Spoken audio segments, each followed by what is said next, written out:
Ito yung araw na dinala na sa ospital si Mother kasi manganganak na siya.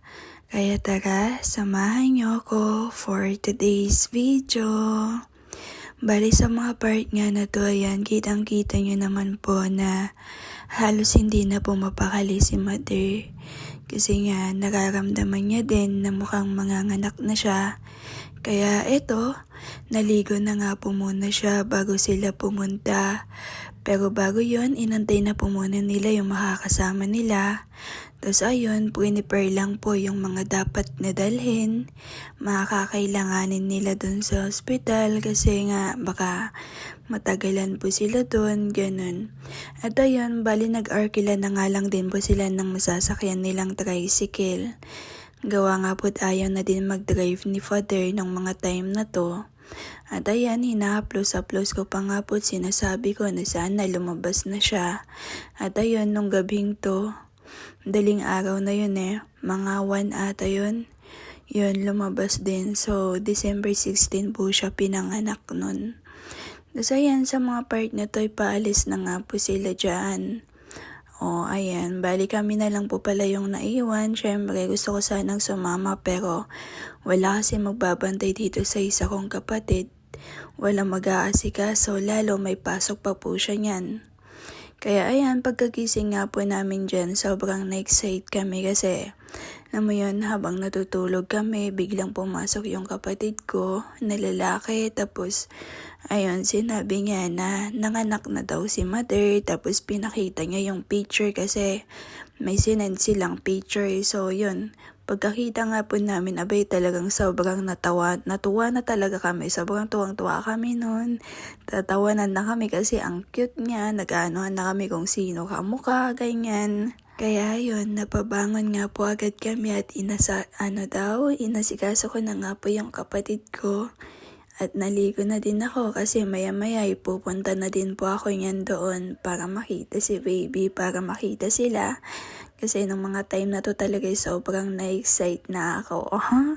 Pero bago yun, syempre ito magpapainit na po muna ako ng tubig kasi magko-coffee na po muna ako at kakain para alam mo yun, bebiyahe akong may laman yung tiyan ko kasi mahirap naman mag-drive.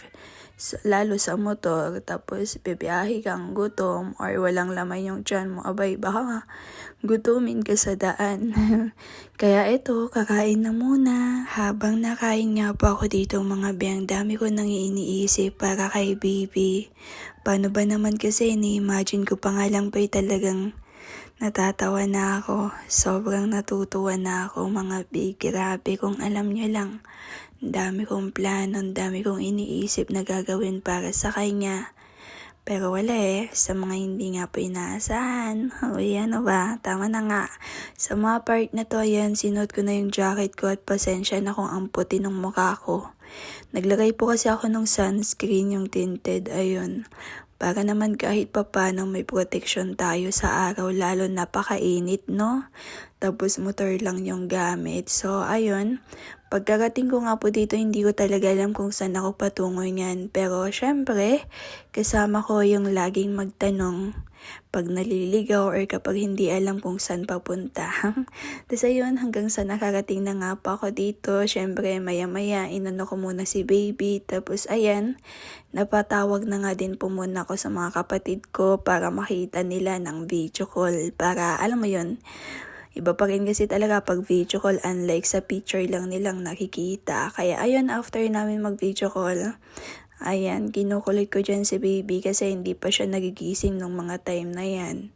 Halos ilang oras na nga po siyang walang dede. Alam mo yun, yung simula pagkalabas niya, hindi pa siya dumedede. 13 hours mahigit na hindi siya dumede nun. So yun, kami naman nag-aalala na kasi ang sarap ng tulog niya, ang himbing-himbing. So pakiramdam niya siguro nasa loob pa siya ng tiyan na baka nasanay sa loob na laging talog. Tapos ayun, eto, ang cute. Oh my God. Sobrang miss na miss ko na to. Ang batang to. Diba? Ang lusog ko. Ang dami nga pong hindi naniniwala or nagtataka na kakapanganak niya pa lang po nung araw na to. Opo. Kasi kung titignan nyo naman kasi talaga napakalusog, diba? Ang lusog-lusog niya, oh. Sinong mag-aakala na bagong panganak lang yan, bagong silang lang yan. Diba? Ang cute na bata, ang lusog-lusog.